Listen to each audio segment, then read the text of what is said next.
Hey, my friends, we will be right back to the show. But I have a question for you. Are you struggling with the impact of childhood trauma? Well, know that you're not alone. I'm here to let you know that I'm starting a brand new weekly coaching group that includes a year of life coaching, accountability, support, habit and goal setting, and more. I'm starting a waitlist for the group right now, and I'm only taking a handful of people. And I'll let you know that through this personalized coaching, we'll work together to help you understand how your childhood trauma has shaped your beliefs, behaviors, emotions, and will help you create a roadmap for healing and growth. Right now, you can schedule an absolutely free coaching session with me and get put on the wait list if you go to thinkunbroken.com. My friends, it's your time to turn your trauma into triumph, breakdowns into breakthroughs, and become the hero of your own story. And I'm here to support you in doing that. Just go to thinkunbroken.com to register for a free coaching call with me and to get put on the wait list for the brand new weekly coaching program. We'll be right back to the show. But before we do, I want to tell you about today's sponsor, factormeals.com, where if you go to factormeals.com/unbroken50 and use the code unbroken50, you can get 50% off your first order. That's factormeals.com/unbroken50. If you're like me and you are a person who is busy trying to create a life, heal, work on their health, wealth, and relationships, and not to mention deal with the day-to-days of normal life, you do not have time to be going to the grocery store and trying to figure out what you're going to cook every single day of the week. In fact, one time I did the math and I realized I was spending over 15 hours a week at the grocery store and cooking. When I added Factor, I got to use that time for myself, for my family, for my friends, for my community, and for my business. And so if you're in the place where you need some more support in the kitchen, head to factormeals.com/unbroken50 and use the code unbroken50 to get 50% off. Hey, my friends, we will be right back to the show. But I have a question for you. Are you struggling with the impact of childhood trauma? Well, know that you're not alone. I'm here to let you know that I'm starting a brand new weekly coaching group that includes a year of life coaching, accountability, support, habit and goal setting, and more. I'm starting a waitlist for the group right now, and I'm only taking a handful of people. And I'll let you know that through this personalized coaching, we'll work together to help you understand how your childhood trauma has shaped your beliefs, behaviors, emotions, and will help you create a roadmap for healing and growth. Right now, you can schedule an absolutely free coaching session with me and get put on the wait list if you go to thinkunbroken.com. My friends, it's your time to turn your trauma into triumph, breakdowns into breakthroughs, and become the hero of your own story. And I'm here to support you in doing that. Just go to thinkunbroken.com to register for a free coaching call with me and to get put on the wait list for the brand new weekly coaching program. Hey, my friends, we will be right back to the show. But I have a question for you. Are you struggling with the impact of childhood trauma? Well, know that you're not alone. I'm here to let you know that I'm starting a brand new weekly coaching group that includes a year of life coaching, accountability, support, habit and goal setting, and more. I'm starting a waitlist for the group right now, and I'm only taking a handful of people. And I'll let you know that through this personalized coaching, we'll work together to help you understand how your childhood trauma has shaped your beliefs, behaviors, emotions, and will help you create a roadmap for healing and growth. Right now, you can schedule an absolutely free coaching session with me and get put on the wait list if you go to thinkunbroken.com. My friends, it's your time to turn your trauma into triumph, breakdowns into breakthroughs, and become the hero of your own story. And I'm here to support you in doing that. Just go to thinkunbroken.com to register for a free coaching call with me and to get put on the wait list for the brand new weekly coaching program. Hey, what's up, Unbroken Nation? Hope that you're doing well wherever you are in the world today. I'm very excited to be back with you with another episode with my friend, social entrepreneur, James Connor. James, my friend, how are you? What is happening in your world today? Hey man, Michael, I am so happy to be here. It's great talking with you, and I look forward to this time with you and just, you know, telling my story and learning more about you, and then teaching people hopefully about the things that I've done. Yeah, man. I'm super excited. You and I connected a few months ago, and I loved your story. I loved your journey. And so, for those who do not know you, tell us a little bit about how you got to where you are today. Yeah, so I want to say my story started, back in high school. I met, as I was growing up, I didn't know a whole bunch of people, and I wasn't very popular with the girls. But then something happened when I was in high school, and it just changed, right? So then I met someone, fell in love, and what that led to was, by the time I was 24, I actually had 4 children. So for me, it was a matter of I fell in love with this woman. I was introduced to this group of people, and it wasn't necessarily the best crowd for me, right? It wasn't necessarily, not that I needed to be around with these people that were all very highly successful, had money or anything like that. But these, we were drinking a lot, we were, smoking, we were doing all this stuff, in my 20s, 19s and 20s. But then I was also having these kids with this woman. So uh, I was kind of digging myself a hole.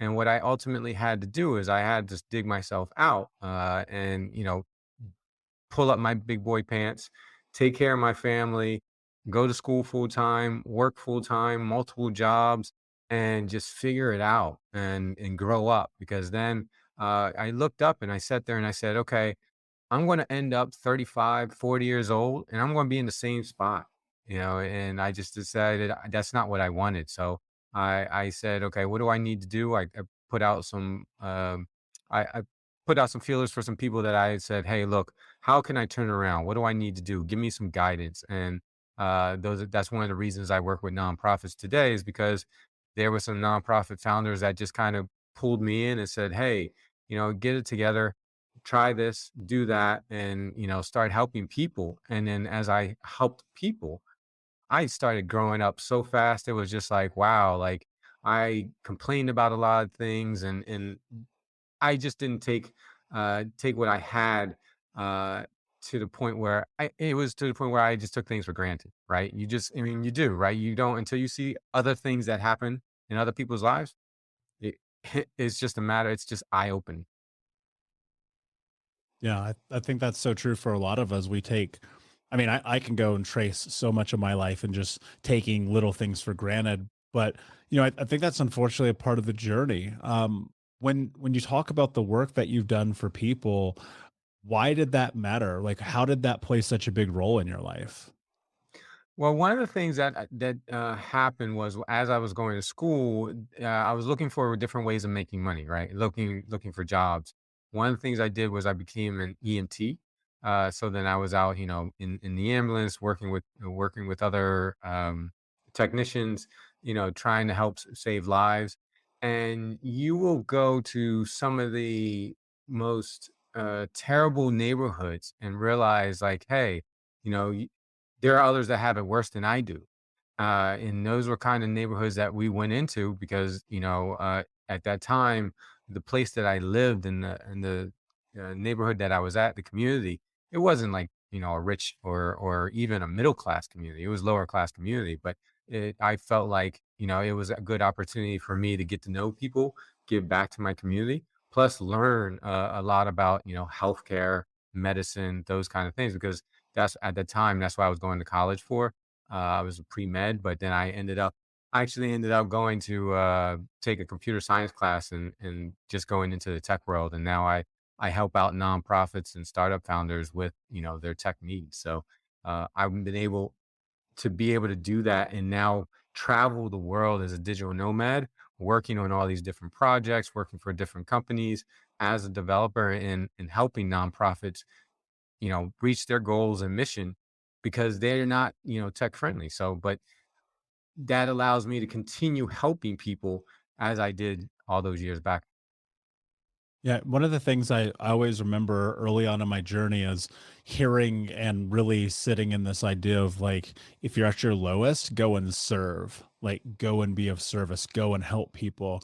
And that's a huge part of like what this show is. I'm like, if we can come together and help people, even if it's in this digital space, like that's so much more than I've ever had access to do, right? Now, that does Mhm. include volunteering and things of that nature, but Definitely. ultimately it's through this avenue where I'm like, this matters, right? But I think like a lot of people are disillusioned by how much it matters. When you were starting to go through, I mean, look, life must have been very chaotic for you, right? To be that young, four kids. I can't Mhm. even imagine, dude, right? And so like you got four kids, you're trying to go to school, you're working this full-time job. What was there like a rock bottom moment in this? Was there just like a like, oh my God, if I don't like what became the precursor to the change that ultimately has become your life? So when we had our second child, so I had my son and then I had my oldest daughter. I had to make a decision. Like, it was a very hard decision, and I give credit to, the mother of my children. She actually said, "No, there's no way you're dropping out of school," because I really, really had to think hard about that, right? Mm, Because for me, my stress level was way up there, just with the 2 kids, and it was just a matter of saying, "Hey, look, I might have to drop out of school or go part-time and, figure it out and we need money." Like, one of the memories I had, was I I had to go inside the bank to withdraw $7 because I couldn't do it by ATM card. I had to go to the bank teller, fill out a slip, $7 so I can go buy diapers. And for me, that's why I was like, "This has gotta stop. I gotta change. Like, I can't keep doing this." So if that was rock bottom, it was there. Granted, I had 2 more children after that, but by that time, I was actually on the road back. We were happy. Life was getting good, but I was actually getting close to graduating. I had people actually saying, "Jim, we want you to do an internship with our company." Things were looking up because uh, I was keeping myself busy. It wasn't that was the other thing. So those people that I'm hanging out with, like sometimes we were like, Thursday, Friday, Saturday, I knew I was going to be drinking. I was a bartender when I was 21, and just started hanging out with that group of people, and it was fun. Definitely loved that time of year, but time in my life. But when I became an EMT and I started working for other organizations that needed tech support, it kept me out of that environment. I could then just sit there and concentrate and focus on, okay, how can I get better at this job? How can I get better skills? How can I learn more and continue to grow? And then also I started thinking more about the kids because they were getting older, right? It wasn't just so much now they were walking, now they were more fun, things like that. And they needed more of my attention. It wasn't just like, okay, just give them a bottle, put 'em to sleep, those kind of things. So as the kids were growing up, and I was 23, I really started sitting there thinking like, all right, we're making progress, but we still had a long road to go to. yeah. And I think progress is like this really interesting dichotomy, right? At least in my experience, because on the one hand, you're like, I'm moving forward. And then on the other hand, you're like, am I actually moving forward? And it's this really weird thing because you know, how do you see the forest for the trees? And Mhm. I've certainly had those moments, man, where I'll never forget this. I went and I overdrafted my bank account on a pack of gum. And I'm like, that was a $35 pack of gum. Yep. Right. And to this day, it's probably the most expensive thing I've ever paid for in my life. And you think about those moments and they kind of build you, like, even Right. though they're difficult and they're hard and they're uncomfortable. Cause I remember having to tell my roommate, and I was 19 at the time. I hadn't really started figuring out success yet. And I was like, dude, I can't really pay you rent until next week because I just bought a pack of gum. And he's like, what are you talking about? And that's a part of the journey. And it's a part of life. As you've progressed and you're looking at life now, when you look back on those moments, like, is there a reconciliation for you? Do you look at those and go, man, these are great lessons? Because I think a lot of people tend to kind of beat themselves up about that. They go, oh man, I wasted all this time, I did this, I did that. But you said something really interesting that caught my ear. You're like, I enjoyed that time of life. And I think that maybe that's just a part of the evolution of the human experience. Right. Well, for me, as part of my personality is trying to live in the present, enjoying the time that I have. At that time, it was being a bartender in a nightclub at 22 years old, hanging out, meeting different people, it was fun, right? I'm not even going to sugarcoat it. It was a good time. It just wasn't a it's not an environment I wanted to stay in long term. Mm. Why? It definitely being in different environments helps you grow. It puts you in a different comfort zone, and at the same time, you can't always be, and I do it to today. You can't always be just business, business, business, business. You got to have some fun. You got to keep it loose and things like that. But, you know, it is all part of the growth. Those things that you go through, just like you said, it's all going to kind of mold who you are. But at the same time, I don't necessarily look back and say, I regret having 4 kids. Love my kids, do as much as I can for them. Love the fact that they're old enough now, like my son is going to be 26 next month, and we're going to go hang out. We're going to go on a trip, or, he's going to come visit me, and, we're going to have some fun. But so I love my kids. It's just I look back and I tell them, it's almost one of those things. I'm like, "Don't have any kids. Not until you're ready." Like, I'm, like, drilling it into them all the time because I know how hard it was, and I'm like, "Don't do it to yourselves. I love you guys, but it was hard." And, they know that, so now they listen, and they're just like, "Yeah, okay, dad. Yeah, we remember you did this." And I tell them, I'm right wide I'm open, like, "Hey, there were times where I was struggling to get gas money to take us home," and Mm. that was the struggle, and I sit there and say, "I don't want you guys to struggle like that. This is what you guys should do. Let's talk, let's plan it out, and then keep yourself out of trouble." I'm not saying it's gotta be just all business and no fun. I want them to have fun. I want them to enjoy life. I want them to grow, make their own mistakes. But at the same time, I'm, like, drilling into them, like, "Keep your eye on the prize and don't add boulders." I told them, "Hey, life is like going up a hill with a boulder strapped to your back." You know, with each mistake, you're adding another boulder. So, like, I was like, imagine me going up a hill with like 6 boulders because I had 4 kids at the time. That's exactly what it was like. What you mentioned the word struggle. What did you learn about yourself through struggle, especially during that time? And even today, like what do you learn about, what do you understand? What was maybe the most valuable lesson for you in struggle?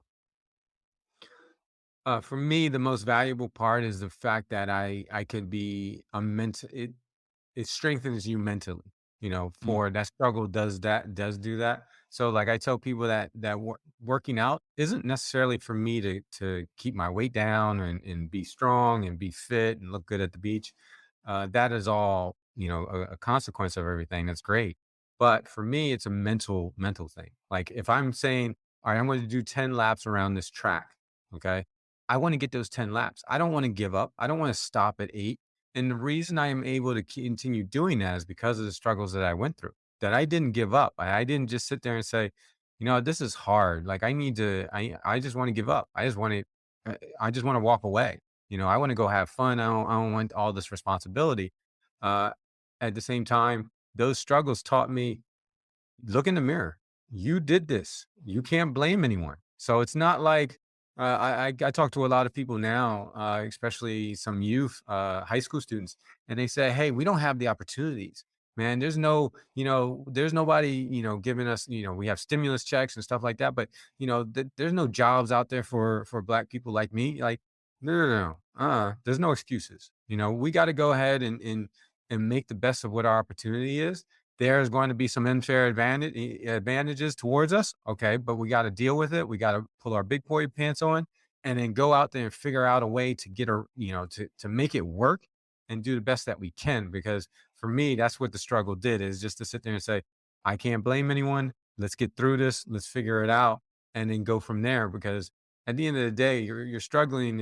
It can be lonely, but the other part of it is there are people out there to help out. That's what nonprofits are out there for. That's what some of these government programs are there for, is because there are people that want to help you have a better life. You just have to be courageous enough to let them know, I could use some help. Mm. Yeah, that's a really strong point. A, a lot of people want to give up when things get hard, because it's easy. Like really, let's call it what it is. It's easy to give up when life is difficult, when your back's against the wall, when you got $7, for diapers to your name, when everything seems to be tumultuous and exhausting. And and here's what's really interesting. I think that whether you are rich or you're poor or you're in between, whether you grew up in, a great home or a poor home or whatever your race may be, like there's struggle in this thing, Mhm. like for everybody. And, I don't know about you, but I didn't wake up with a roadmap in my hand that said, this is the way that you live. It's like, dude, I got to go out here and figure this out every day. And there's Mhm. days where I don't want to, but just like you in the laps, I have drilled within myself this idea that you have to keep going forward no matter what. But people want to quit because it's hard. James, what would you tell to people when they want to quit? Like what advice would you give them when they're in that place? Because you've been there, I've been there, Mhm. and it's like it's really easy to say don't give up, but I don't think that really helps that much for people who are at their Sure. just at their lowest. Mhm. I would say the same thing I tell my kids. I was like, it's life is hard. I know you want to give up, but just continue. Just keep going just a little bit longer. Whether you say, okay, I'm going to give this another day, I'm going to give it another week, I'm going to give it another month. Just set a deadline and just keep going. And then once you get to that deadline, see if there was any progress. See if things got easier. See if you stuck to your plan. Because at the end of the day, if you could sit there and make a little bit of progress, improve by that 1% or get a little bit closer to out of the hole or closer to your goal. If you see that little progress, it will motivate you to say, all right, okay, all right, I didn't give up when I could have. And okay, maybe that'll motivate them to keep going. Maybe they'll say, all right, I'll give it another week. I'll give it another month. So it's not that don't give up. I'm just saying like just try a little bit longer. Just be patient. Just give it a more, just focus a little bit more and see what happens. I mean, there are times where I sit there as a startup founder and I'm like, you've been working on this project for 2 years? Like, whoa, that's a long time. Like, I'm like, what's your, how far have you gotten? What's the progress been and things like that. If the metrics aren't there, I'm like, it's probably time to pivot or try something else. It's not always saying you need to go in that straight path and keep going. There's going to be times where you got to make a left turn and then go straight again. Like it's just a matter of being patient and then figuring out, all right, maybe I should try something different. Maybe I need to maybe find an alternative to get to the same point. It's not always just one line. There's definitely different ways to get to the same destination. Yeah, there totally is. And I think that that's one of the things that I hope people will really take away from just life is like, yo, you can still get there, but it might take you 37 different attempts, right? It might take you 112 attempts. I don't know if this is true or not, but you hear that thing where it's like, Colonel Sanders, who made Kentucky Fried Chicken, he got declined like 1,000 times before anyone like ever bought his recipe. And Mm, you're kind of like, I don't know if it was really 1,000, it might be an old wives' tale, but like there's right. something to that, right? Because when you think about that, you're like, oh yeah, that guy put in the effort, he put in the work. He was like, I'm gonna be resilient and keep going forward. You mentioned about that, there is help out there, that especially in the nonprofit world, there are people, there are organizations that want to help you, that are Mhm, actually literally built for that purpose. I mhm. would love for you to just kind of give us first and foremost an overview and talk about what a nonprofit really is and the way that they operate in the world. Well, nonprofits usually could be, a team of people, but it's an organization that has said we're going to provide a service and assistance to those people, to their audience and it could be customers. There are nonprofits where I started a nonprofit, our nonprofit Flexible Sites. It's a nonprofit that helps nonprofits and startup founders, with their tech needs. So if they need a website, if they need data analysis, they need something like that. But so we have actual customers, but we're still a nonprofit because we're not looking to make 10, $20 million off of our projects. We're just looking to provide those people with the opportunity to find tech support, people that can help provide them with an idea of what their tech needs are and help them with those needs. without breaking the bank within their budget. So a lot of these organizations are out there, they're looking to support other people. Okay. So if when I was growing up, one of the nonprofits at some point we were on welfare. So we were in Section 8 housing. So that's a government program that we were able to stay in. It was a way for me to be able to afford us having the kids and having a home without, if we didn't have Section 8, I definitely wouldn't have been able to go to college. I would have had to go work multiple jobs, things like that. So that's a government program. But then we also had nonprofits where they would sit there and they would provide, clothing for the kids. They said, hey, you're in college, you're working jobs, and then they would run a campaign and say, okay, we're collecting kids' clothes. And they would just drop by with a bag of clothes and say, what do you want? You know, so it was those kind of programs and organizations that were like, "Whoa, thank you so much." And these are people like didn't even know who they were. These are the kind of people I remember working at a gas station and it had one of those convenience stores in the middle of it and working late at night. I had to work on a Thanksgiving. I had two people bring me a plate of food just because they said, "Jim, you've been always so nice to me. Every time we come in, you greet us nice. And the one lady, I had no idea who she was, but she said, "Jim, you've talked to me a couple times and helped me out." And I said, "I have no idea who you are, but thank you for the plate." Like it was great. I mean, and these are the type of people that just do things, out of the goodness of their heart. And these are the type of, not every nonprofit is a goodwill nonprofit. There's some that are just, they're uh, using the system to make money, but a majority of nonprofits are out there to support you, to help those people that need the support. Because without nonprofits, when I was young, I wouldn't be here where I am today. Yeah, that's powerful, man.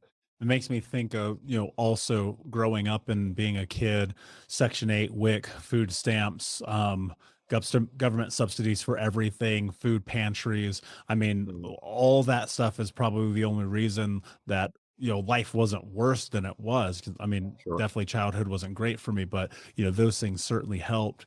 I think it's really interesting when people hear things like nonprofit and in this society, and I don't want to label people and generalize, but I'm going to for the sake of what I need to ask because I think it's Mhm. important.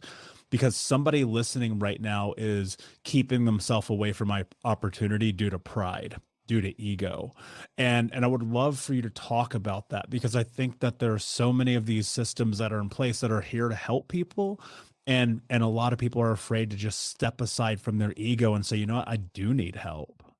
Hey, what's up, Unbroken Nation? We'll be right back to today's episode, but I want to take a moment and invite you to Think Unbroken Conference. That's right, our next conference is happening right around the corner this December with amazing speakers from around the world who are leaders in personal development, trauma education, mindset, and more. All you have to do to register to watch for free, that's right, $0. Come and join us, is go to myunbrokenlife.com, register and sign up. You can get access to the free event. Watch it live with us this December. It'll be myself speaking along with amazing human beings like Anthony Trucks, Jamie Bronstein, Leslie Logan, and a special interview that I'm doing with Dr. Gabor Mate that has never before been released. So come and join us, myunbrokenlife.com. All you have to do is put in your email. We'll send you over the registration. You'll be able to come and join us, watch live. And then if you want access to the recordings, there's more information there for you to keep them forever. But in the meantime, go sign up. Block it off on your calendar. This is going to be a transformational experience that you do not want to miss. Head over to myunbrokenlife.com to register for free. Until next time, be unbroken. There is, unfortunately, I've talked to some women and they won't get WIC. They won't do the paperwork that they need to do or, do all the things that they need for WIC. And they don't want to accept it. It's just because they feel like, no, I don't need that. I don't need help. I'm good. And I'm like, it's there. This is the reason it's there for you because you are within the salary range. So, but there are a lot of people that though they figure, hey, I can do it myself. I'm smart enough. Some people say if I go and ask for help, that means I'm admitting I'm stupid or I'm lazy, and I'm like, that's not the case. if you are trying your darndest to get out there and do whatever you need to do to reach your goal, and somebody comes along and says, "Ah, okay, I'll give you a help. I'll give you a ride." Why not take it? Why be so, "Oh, no, no, no, I'll walk the 20 miles there. I don't need a ride. Thank you very much." Like, I don't understand it, but at the same time, you know, with my upbringing and everything, pride definitely did not come into thinking as I had these 4 kids. There was times where I sat there and said, "You know what, you know, I don't need to go do this and I don't need to do that." More so because it was the fact that I had my kids. I was sitting there like, "No, I don't need to put myself in that position where I'm in debt to someone." But with a nonprofit, it's not that way. You're not in debt. You're not sitting there going for a loan or something of that nature and have to pay it back. These people are just donating things, and it's a help from the masses. The nonprofits are a gateway to, mass audience and say, "Hey, look, we're looking to help these people. If you have an extra coat or if you have some toys that are laying around the house that you're not using or anything that your kids have outgrown, donate it so that, these people that can't afford it during Christmas is great." Because for me, Toys for Tots is a great nonprofit. Every Christmas, I go out and buy a little bike and then put it in that truck and then call it a day. I don't need any accolades. I don't need anybody to say, "Hey, Jim, thank you." I don't need to promote it anywhere. I just want to do that because I know that how hard it was during Christmas when I could not, I was sitting there struggling enough to pay bills and groceries. Now you got to think about Christmas and presents. Like, that time is highly stressful. So I remember how that felt. So now I go and do Toys for Tots every time I get a chance. Yeah. And there's one of the things I think is so, and I had this sigh because I remember being young and looking at the conversation around people who needed support being they're lazy, they're good for nothing, they're, on the back of the government, they're not helping. And I'm like, people don't fucking understand how hard it can be, right? Mhm. I think those Definitely. people who say those kind of things have never been in that situation. And that's big reason why I want to have you on the show to talk about this is to like take off this stigma that asking for help is like this shock to the system in which you're a bad person. Like I really feel like that's a big part of the conversation, James, where people hear they're like, I needed assistance and people just cast judgment, dude. I'm like, why? Like we are a Here's what's so fascinating to me. If you think about this for a second, we are a communal species. Just Mhm, we are. We need each mhm, other. We need to support each other. We need to come around the campfire and share the spoils of the day's hunt so we can thrive. And yet mhm. there's people who just will go, "You're just on the back of the government." I'm like, I don't think that's true. And I think Right. more so a lot of these systems have been put into place so people like you, for instance, people like me can find the resources and the tools that they need to be successful. Do you find that it's true that like the vast majority of people who are needing this kind of help are like seeking a handout? No, I mean, there are some people like, I hear people talk, especially in some of the communities I used to hang out with, where they would be like, "Man, I just want to get a check. Just give me a check every month, and I can just hang out and play video games and stuff." So there are people like, but I would love to do that, right? If there was a check Me coming in too. every month and I could just do whatever, sure. I'm not going to lie, that's exactly what the kind of life I would like. But at the same time, there are plenty of people that are just in a situation and it's not their fault. My situation where I had the kids, I look in the mirror and there's no one else to blame, right? But at the same time, I was still a young kid. I made my mistakes. I sat there and I said, okay, I got myself back on the right path, but I needed assistance. I needed support and I needed people to guide me, to put me on that path. So for me, it's a matter of what do you do with the opportunity or what do you do with that support? That's the kind of person that will kind of, define who you are when you sit there and look back. Okay, you got assistance and you're still in the same spot. Maybe it didn't work out. Maybe there's some other issues. But if you're still in the same spot, then, maybe you have to look at yourself and say, I need to change. There's something you have to do. So it's not just always pride though. So I don't want to make it seem like some people are just like, no, no, no, I'm too good for that and things like that. Some people, I remember my mom was on food stamps when we were young and we went to a grocery store. And back then they had the food stamps that looked like Monopoly money, right? Hmm. It's not like I today remember where they that. give you the debit card and you just swipe the debit card. So they don't know if it's a debit card or if it's a food stamp card. But yeah, so it would look like Monopoly money. So my mom was there and then she would have to take that money out and in front of other people and like advertise, yeah, we're on food stamps, we're poor. And she was so embarrassed doing that every time. She would like move her body so she can give it without people seeing it. So it's not, sometimes it's not just about pride. It's about they don't want to be embarrassed. They don't want to feel be looked down upon. And that I think is more of a hindrance than the pride thing is to be able to provide help and support without someone thinking like, they're being judged, and that's kind of one of the things, like, if I'm not doing well and there's I'm struggling to get, groceries, you don't wanna go wait in line in a food pantry. A lot of food pantries now, they don't have a line that's outside so where people can see you publicly. They want a waiting room inside a building so that people can go in there and not be seen, and that they're at the food pantry. That's one of the food pantries I work with in, Camden, New Jersey. They're having so many people that they didn't have a space big enough to keep people from being outside. So at some point, just people would drive up, see that there's a line, and then just keep going, even though they needed these groceries and this free food. So it was just a matter of they just did not want to be seen as, to be identified as, yeah, poor. Yeah, that actually makes a lot of sense because you just painted the exact picture of what I felt like as a kid to be in those situations of just feeling embarrassment and shame and guilt. And part of me being like, I will never ever put myself in that situation because you would just hear the rumblings, even within the family, right? My aunt, I remember one time just destroyed my mom about food stamps, and we were like, we don't have any money, so it's like that or starve, right? And just thinking to myself, even as a kid, like that's embarrassing, but I get it, right? And my hope is that people will find the willingness to understand like these services again are in place for a purpose. When looking at your journey, was it your experiences with nonprofits that have led you down this place to be a service driven entrepreneur in the way that you are?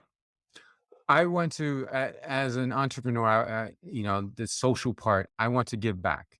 So for all the things that people have done for me in the past, there's been so many people that I can't remember. I can't, say thank you enough that have helped me to get where I am.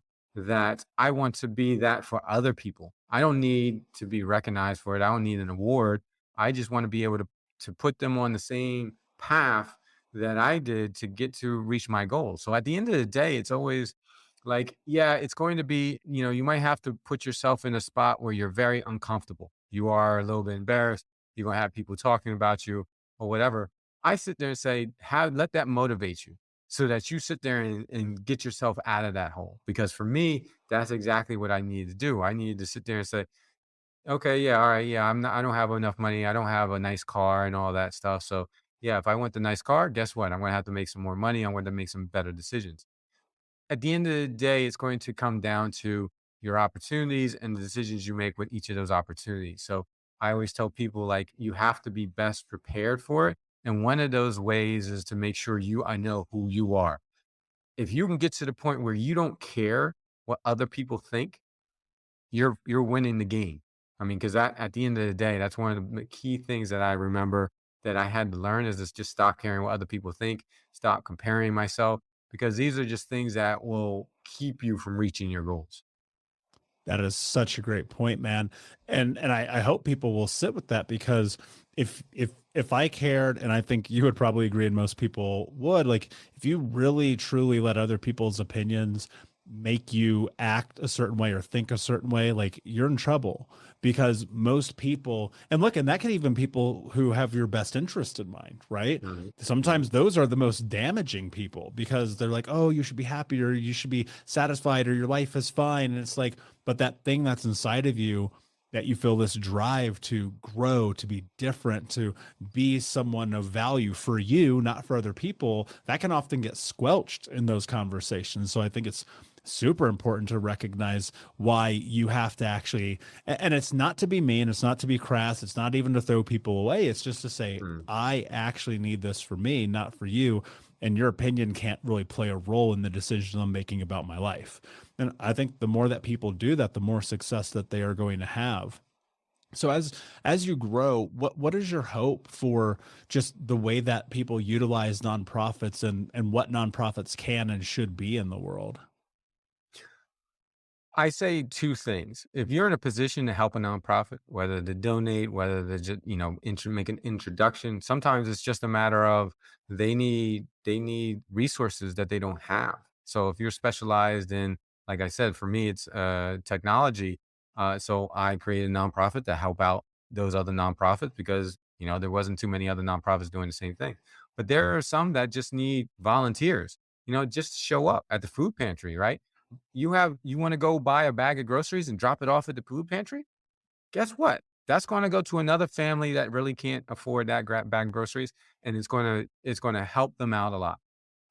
So it's a matter of if you have the resources, volunteer, give to donate to nonprofits, and if you need the help, that's what it's there for. Go to those nonprofits, and find them. You find those government programs that are out there to help you, to provide you assistance. So at the end of the day, it's going to come down to what your decisions are and the opportunities that you do with the opportunities that are presented to you. Okay. So for me, that's what I tell my kids. Like, your life is going to be full of decisions. Some you're going to look back on and you'll be like, oh, that was a terrible decision. Some you're going to look back and be like, that was the right, that worked out. I didn't think that would work out, but it worked out. And so each of those decisions are vastly important. Now, at the end of the day, we're going to sit there and say, okay, this nonprofit can provide me this help or this support and those kind of things. What do you do with that support? You get, groceries. Now what? What do you want to do? Be getting groceries for the next 2 years? Or do you want to sit there and say, okay, I need to find a new skill. So let me find a nonprofit that's helping me learn typing and computer skills, or learning how to do bookkeeping or something like that. And then there's lots of resources online. People are trying to find side hustles all the time. It's just a matter of what are you doing with your time. Not saying you have to be all business all the time, but at the same time, make sure you using your time in a valuable way. Yeah. It sounds to me like there's probably a nonprofit for kind of everything, right? Is there, because I want to simplify it for people.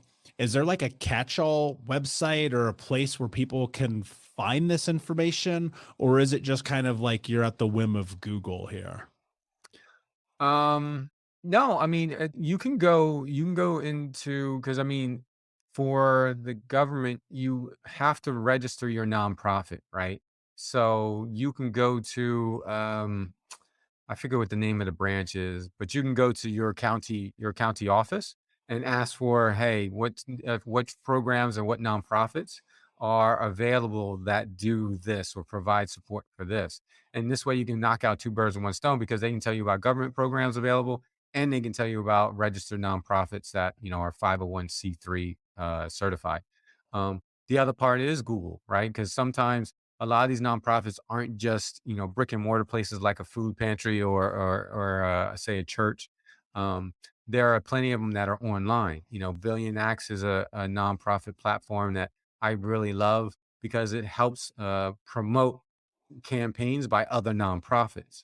So if you're a nonprofit and you want to create a profile and show all the things that impact you're making in the community, you can go to Billion Acts and you know share your events, share what your services, and share all the things that you're doing with other nonprofits and their audience. So it is kind of up to Google, what you're searching for. But at the same time, that's what Google is there for. That's what these search engines are for. You can go online, look up what you need, and then just put in the word nonprofit or government program and go from there. Yeah, absolutely. And there are so many services, so many beautiful ways not only that you can get support, but that you can go and be of support and be service-based, be community-driven, and really impact even in your own neighborhood. You'll be shocked how often people in your own neighborhood can use just a little bit of help. And you may be one of those people who just need to say, "Hey, I need a little bit of help." James, my friend, this conversation has been incredible.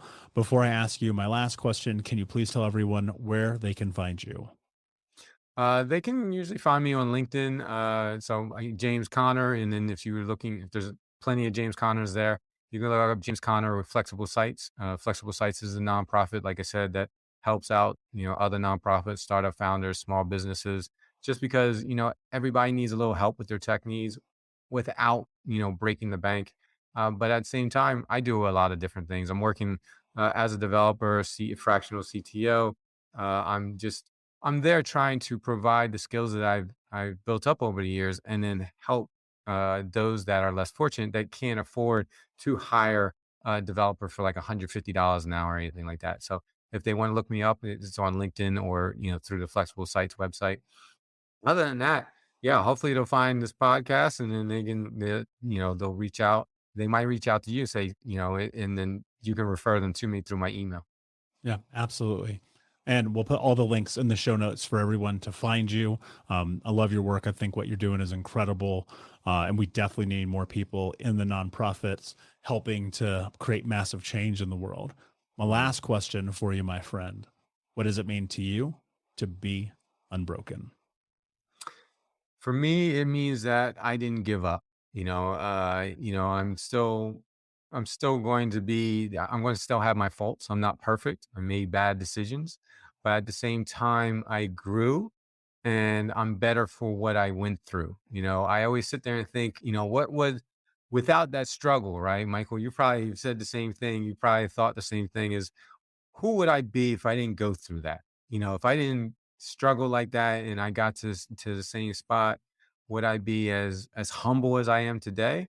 Definitely not. Would I be, traveling the world and identifying what I like and what I want to do with my life?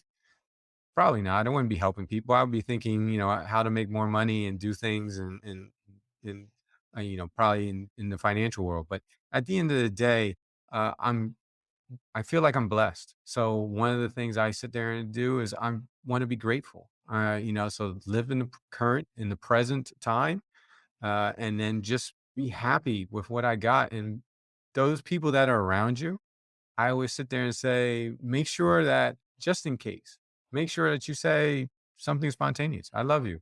Hey, thanks for doing all that stuff. I know you go through a lot with me, or, there's a lot that you do for this company, or a lot you do for my kids. I sit there and say it's appreciated.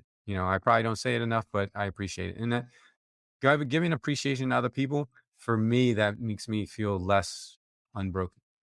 Yeah. Brilliantly said, my friend. Thank you so much for being here.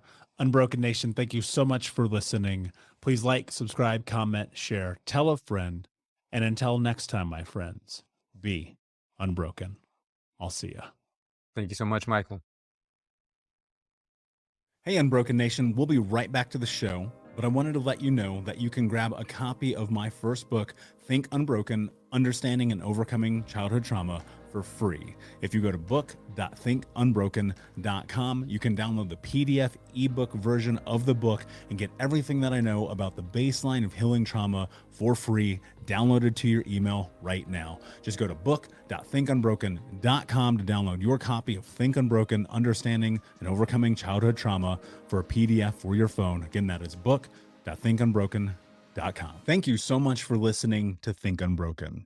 Please share this episode with someone who could use it and help us move forward in our mission of ending generational trauma in our lifetime. And if you would, please take 5 seconds to pop on iTunes or Spotify, hit that 5-star, leave a review, and you can also reach out to us on social at Michael Unbroken or at Think Unbroken. And of course, you can check out our YouTube channel at Think Unbroken. Thank you for being a part of Unbroken Nation, my friends. And until next time, be unbroken. Hey, my friends, we will be right back to the show. But I have a question for you. Are you struggling with the impact of childhood trauma? Well, know that you're not alone. I'm here to let you know that I'm starting a brand new weekly coaching group that includes a year of live coaching, accountability, support, habit and goal setting, and more. I'm starting a waitlist for the group right now, and I'm only taking a handful of people. And I'll let you know that through this personalized coaching, we'll work together to help you understand how your childhood trauma has shaped your beliefs, behaviors, emotions, and will help you create a roadmap for healing and growth. Right now, you can schedule an absolutely free coaching session with me and get put on the wait list if you go to thinkunbroken.com. My friends, it's your time to turn your trauma into triumph, breakdowns into breakthroughs, and become the hero of your own story. And I'm here to support you in doing that. Just go to thinkunbroken.com to register for a free coaching call with me and to get put on the wait list for the brand new weekly coaching program.